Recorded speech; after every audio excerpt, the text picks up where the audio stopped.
बहनों और भाइयों, अगर एक मुख्यमंत्री के रूप में मैं और मेरे मंत्रीगण प्रयागराज के संगम में स्नान कर सकते हैं, तो मैं पूछना चाहता हूं, दिल्ली में आम आदमी पार्टी के अध्यक्ष से अरविंद केजरीवाल जी से मैं पूछना चाहता हूं, क्या यमुना जी में वह भी अपने मंत्रियों के साथ जाकर के स्नान कर सकते हैं क्या?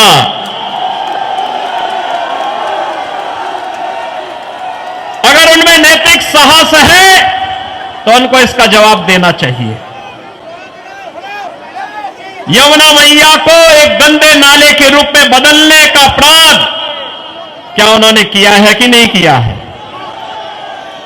और अगर वह व्यक्ति इस बात का अपराधी है तो फिर मुझे नहीं लगता है कि जनता जनार्दन की इस अदालत में उन्हें कोई माफी दी जानी चाहिए। वो माफी के हकदार नहीं हो सकते। बहनों और भाइयों, आज जब हम लोग दिल्ली की स्थिति को देख रहे हैं, ये राष्ट्रीय राजधानी है और राष्ट्रीय राजधानी में एनडीएमसी के क्षेत्र को छोड़ दे, शेष दिल्ली में क्या स्थिति है सड़कों की, शेष दिल्ली में क्या स्थिति है सीवर की, शेष दिल्ली में क्या स्थिति है स्वच्छता की और क्या स्थिति है पेयजल की। ये बुनियादी सुविधाएं होती हैं, ये बुनियादी सुविधाएं होती, हर नागरिक का अधिकार होता है इन सभी सुविधाओं पर। याद करिए, आज से एक दशक पहले तक लोग याद करते थे, सुविधा प्राप्त करने के लिए दिल्ली आने की बात करते थे, सुविधाओं के लिए दिल्ली आते थे। अच्छी सड़क देखनी हो, मॉडल देखना हो, मेट्रो का मॉडल जो स्वर्गीय अटल बिहारी वाजपेयी जी ने प्रारंभ किया था, उसे देखने के लिए पूरा देश दिल्ली आता था। सड़कों की बात होती थी, दिल्ली आता था, स्वच्छता की बात होती थी, दिल्ली आता था, कोई नया कार्य होता था उसको देखने के लिए लोग दिल्ली आते थे। लेकिन बहनों और भाइयों, आज क्या स्थिति है, क्या बना दिया है? सड़क पे गड्ढा है या गड्ढे में सड़क है, कोई पता ही नहीं लग रहा है। मैं जब से चल रहा हूं यही दिल्ली के अंदर देख रहा हूं। बहनों और भाइयों, ये हमने खिलवाड़ करने की छूट एक व्यक्ति को और उनके गिरोह को क्यों दे दी है? स्वच्छता की स्थिति कितनी दुर्गतिपूर्ण है। कूड़ा का ढेर पड़ा हुआ है, गंदगी का ढेर पड़ा हुआ है। दिल्ली राष्ट्रीय राजधानी के अंदर इस प्रकार की दुर्गति हो, सीवर बह रहा सड़कों पर, हमारे वाहनों को भी उसी सीवर के बहते हुए सीवर से गुजरना पड़ा। और अभी तो पेयजल का भीषण संकट आने वाला है। दिल्ली में आम आदमी पार्टी की सरकार का पाप का भुक्तभोगी हमारी पावन मथुरा वृंदावन के श्रद्धालुओं को और संतों को भी उठाना पड़ता है। वहां मां गंगा एक गंदे नाले में बदल करके जाती है। जब भी नमामि गंगे परियोजना के अंतर्गत मां यमुना की शुद्धता की बात आई, स्वच्छता की बात आई, तो अरविंद केजरीवाल एंड कंपनी ने कोई सहयोग नहीं किया। ये सहयोग नहीं करना चाहते, कोई विकास का कार्य नहीं करना चाहते, किसी विकास की परियोजना का मौके पे जाकर के भौतिक सत्यापन नहीं करना चाहते, जनता को बुनियादी सुविधा मिले, उसका अधिकार प्राप्त हो, ये वे काम नहीं करना चाहते। इनका तो एक ही कार्य है, प्रातः काल होते ही सोशल मीडिया पर झूठे ट्वीट करना, झूठी फिल्मों का प्रदर्शन करना, झूठे प्रेस वक्तव्य और प्रेस वार्ता के माध्यम से केवल गुमराह करने वाले वक्तव्यों को देना, जितना समय झूठ बोलने की एटीएम के रूप में आम आदमी पार्टी और उनके नेता समय बर्बाद करते हैं, ये झूठ का एटीएम बनने की बजाय अगर उन्होंने जनता की जन सुविधा और विकास के बारे में सोचा होता तो 10 वर्ष में दिल्ली की कायाकल्प हो गई होती, दिल्ली बदल गई होती। लेकिन बहन और भाइयों, दिल्ली बदलने की नहीं, इन लोगों ने दिल्ली को तो एक कूड़ा घर बना दिया है, दिल्ली को अव्यवस्था का एक अड्डा बना दिया है। आजकल मैं सुन रहा हूं अपने भाषणों में से अरविंद केजरीवाल जी बार बार उत्तर प्रदेश की चर्चा कर रहे हैं, लेकिन उनको भूलना नहीं चाहिए अब मॉडल के रूप में उत्तर प्रदेश को लोग देख रहे हैं। मैं पूछना चाहता हूं, दिल्ली के अंदर भी ओखला औद्योगिक क्षेत्र है और पिछले 10 वर्ष में उद्योग ना के बराबर लगे हैं, कोई सुविधा नहीं, कोई सुविधा नहीं। आम आदमी पार्टी ने एक सुनियोजित साजिश के अंतर्गत ओखला दिल्ली के अंदर उद्योग तो नहीं लगने दिए, कोई रुचि भी नहीं ली, लेकिन इसमें बांग्लादेशी घुसपैठियों को और रोहिंग्या को जरूर बसाने का काम किया है। आम आदमी पार्टी के नेताओं के घर में आधार बनाने की मशीन के माध्यम से आधार बांटे जाते हैं इन बांग्लादेशी घुसपैठियों को, और दूसरी तरफ उत्तर प्रदेश में न्यू ओखला के रूप में नोएडा की तस्वीर भी आप सबके सामने है। आज आप जाइए दिल्ली की सड़कों को और नोएडा की सड़कों को जाकर के देखो, जमीन आसमान का अंतर नजर आएगा। दिल्ली की सड़कों को और गाजियाबाद की सड़कों को जाकर के देखो, जमीन आसमान का अंतर नजर आएगा। उत्तर प्रदेश के शिक्षण संस्थानों को, उत्तर प्रदेश के मेडिकल कॉलेजेस को और दिल्ली के अंदर यहां की राज्य सरकार के द्वारा चलाए जाने वाले वे जर्जर विद्यालय के भवनों को देख करके आप अंदाजा लगा सकते हैं कि बच्चों के भविष्य के साथ इनका व्यवहार क्या है। बहनों और भाइयों, एक सुनियोजित साजिश के तहत दिल्ली की जनता को तो इन्होंने जन सुविधाओं से वंचित रखा ही, साथ साथ राष्ट्रीय सुरक्षा के साथ खिलवाड़ भी इन्होंने उन अपने शरारत भरी कृत्यों से किया है। आपने देखा होगा 2020 में दिल्ली के अंदर किस तरीके से दंगे करवाए गए और आम आदमी पार्टी के पार्षद और उनके विधायकों की संलिप्तता इस पूरे षड्यंत्र में सामने आई थी। ये लगातार राष्ट्रीय सुरक्षा के साथ खिलवाड़ कर रहे हैं। स्वाभाविक रूप से जो अपने गुरु सर्वे अन्ना हजारे को धोखा दे सकता हो, वह व्यक्ति जनता को भी धोखा देने में माहिर होगा।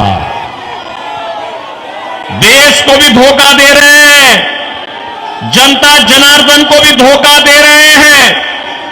लगातार अपने वक्तव्यों के माध्यम से ऐसे वक्तव्य जारी कर रहे हैं जिसमें अब मैं विश्वास के साथ कह सकता हूं कि दिल्ली की जनता आने वाली नहीं है। और मैं यही अनुरोध करने के लिए आया हूं।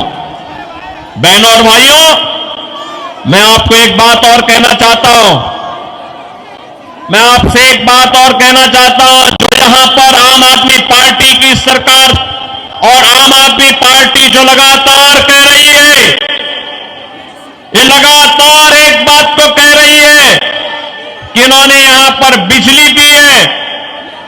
बहनों और भाइयों, एनडीएमसी का क्षेत्र जहां बिजली मिलती है 24 घंटे, वह गृह मंत्रालय और शहरी विकास मंत्रालय भारत सरकार के अंतर्गत आता है। शेष दिल्ली में पावर कट देश के किसी भी बड़े महानगर से, किसी भी नगर से ज्यादा पावर कट है। मैं कह सकता हूं उत्तर प्रदेश की आबादी 25 करोड़ की है। हर जिला मुख्यालय को 24 घंटे की बिजली आज के दिन पर हम दे रहे हैं और बिजली का पर यूनिट दाम उत्तर प्रदेश में एक सामान्य उपभोक्ता के लिए अगर है तो यह 3 से 3.5 रुपए है, इससे ज्यादा नहीं है। दिल्ली में 9 से लेके 10 रुपया है, यानी उत्तर प्रदेश से 3 गुना पैसा लेते हैं, लेकिन 24 घंटे बिजली यहां पर नहीं दे पा रहे हैं। बहनों और भाइयों, मैं केवल आपसे एक बात कहना चाहता हूं। जो लोग आपके साथ खिलवाड़ कर रहे हो, आपको जन सुविधाओं से वंचित कर रहे हो, दिल्ली की पूरी तस्वीर को बदसूरत कर रहे हो, राष्ट्रीय सुरक्षा के साथ खिलवाड़ कर रहे हो, ऐसे लोगों को सत्ता में दोबारा आने का कोई अधिकार नहीं होना चाहिए, कोई अधिकार नहीं होना चाहिए। आज आपके सामने भारतीय जनता पार्टी की डबल इंजन की सरकारें आपके पास काम करती हुई अगल बगल के राज्यों में नजर आ रही हैं। उत्तर प्रदेश है, हरियाणा है, राजस्थान है, मध्य प्रदेश है, छत्तीसगढ़ है। इन सभी राज्यों में जाकर के देखो। मैं कल एक न्यूज पढ़ रहा था कि पंजाब की कुछ बहनें आम आदमी पार्टी के कार्यालय का घेराव की है, श्री अरविंद केजरीवाल के घर का घेराव की है और ये इस बात को लेकर कही है कि जो वायदा किया था इन्होंने पंजाब में सरकार बनाने के पहले कि 1000 रुपया हर महिला को देंगे, ये दिया ही नहीं और वे महिलाएं इसलिए घेराव करने के लिए आई थी। इन्होंने यहां पे दिल्ली में भी घोषणा की कि मुल्ला और मौलवी को यहां पर पहले से ही ये लोग वेतन देते थे।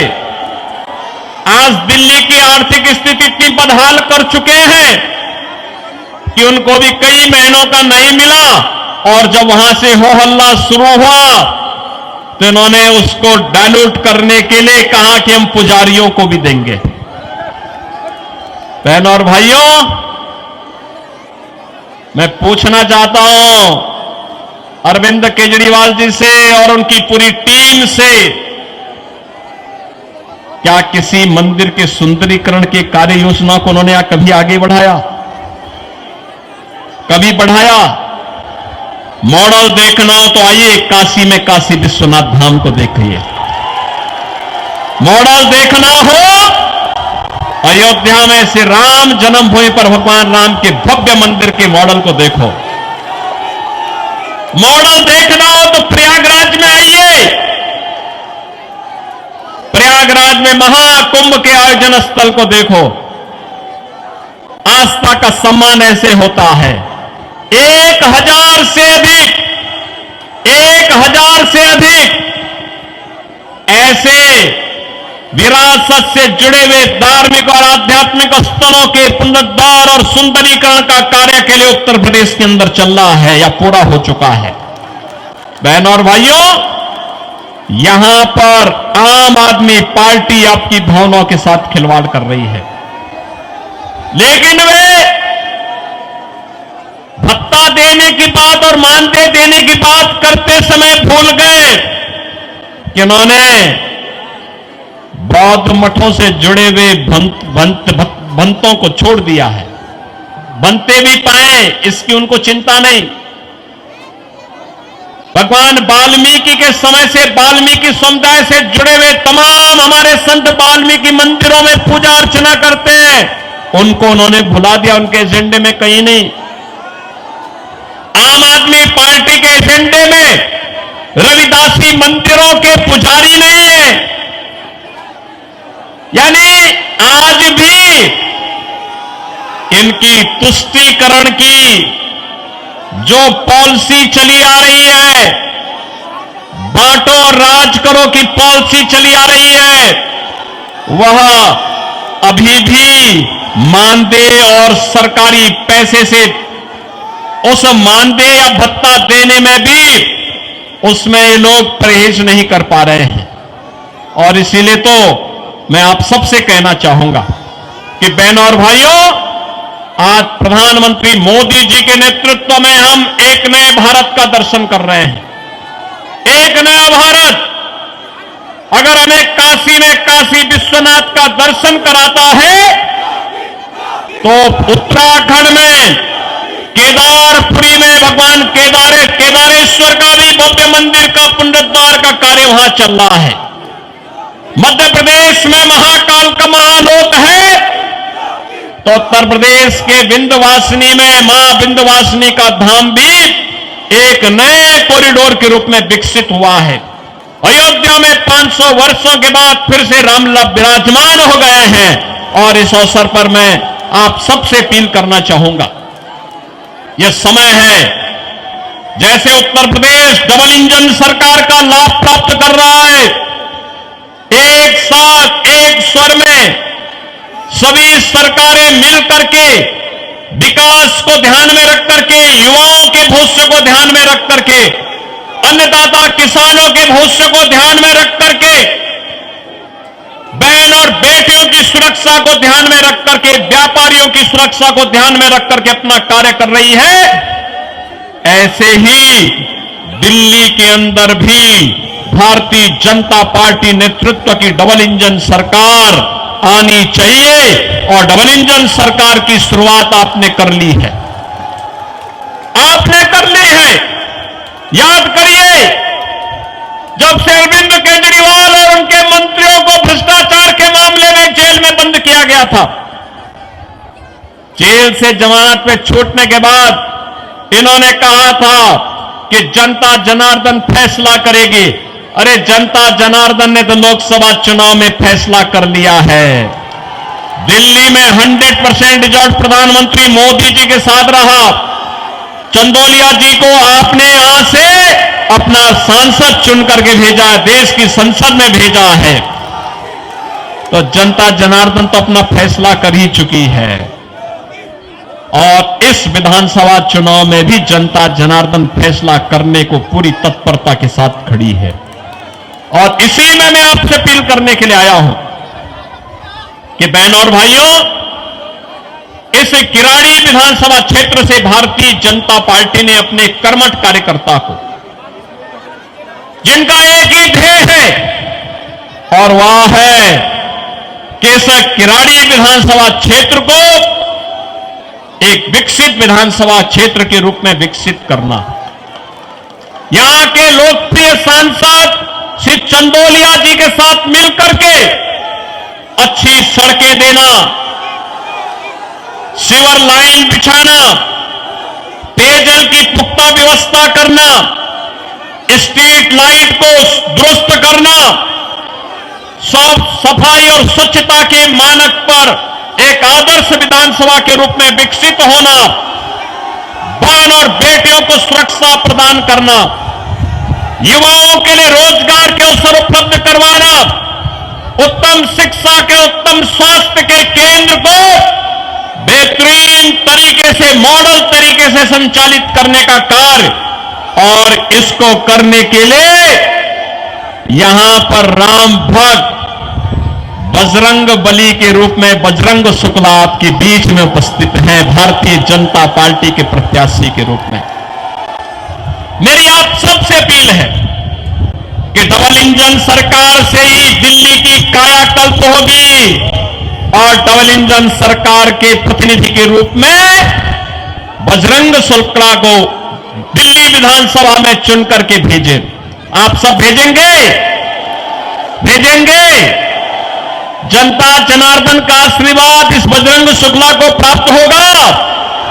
दोनों हाथ उठा करके अपना आशीर्वाद देकर के बोलिए, जहां तक मेरी आवाज जा रही है, ये घरों के ऊपर भी लोग बैठे हुए हैं, सभी से मेरी अपील है, जहां तक मेरी आवाज जा रही है, घर के ऊपर हो, सड़क हो, अगल बगल हो, जहां तक मेरी आवाज जा रही है, बजरंग शुक्ला को आप आशीर्वाद देंगे? दिल्ली के कूड़े से निजात पाएंगे? या झूठ बोलने की एटीएम मशीन से मुक्ति पाएंगे? यमुना मैया की शुद्धि के अभियान में सहभागी बनेंगे? तो मेरे साथ बोलेंगे जय श्री राम, जय जय